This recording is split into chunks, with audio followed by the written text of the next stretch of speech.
বিজেপির নেতা, রাজ্যের প্রাক্তন সভাপতি, প্রাক্তন সাংসদ এবং বিজেপির প্রাক্তন সর্বভারতীয় সহসভাপতি দিলীপ ঘোষ অত্যন্ত গুরুত্বপূর্ণ একটা পোস্ট করেছেন যে মহারাষ্ট্র, বিজেপি শাসিত মহারাষ্ট্র গরম পড়তে না পড়তেই কি ভয়ঙ্কর জল কষ্ট, মহিলাদের বড় বড় গভীর কুয়োতে নামতে হচ্ছে, মহিলাদের দড়ি ফেলে ফেলে জলস্তর নেমে গেছে সেখানে।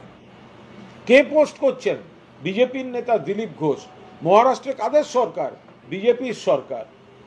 ফলে দিলীপ ঘোষ অত্যন্ত সময়োচিত এবং একটা বাস্তব ছবি তুলে ধরেছেন যে বিজেপির সরকার থাকলে গরমকালে এইভাবেই মহিলাদের কুয়োর ভেতরে গিয়ে নামতে হবে।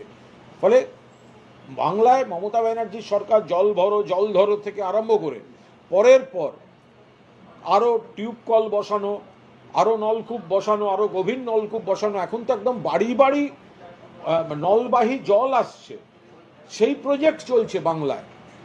তো ফলে এগুলো তো তারা করে না, তারা শুধু রাজনীতি করতে আসে। সেই জন্য বিজেপি নেতাকে পোস্ট করতে হচ্ছে যে একজন গৃহবধূ, তাকে দড়িয়ার বালতি নিয়ে গভীর কুয়োতে নামতে হচ্ছে।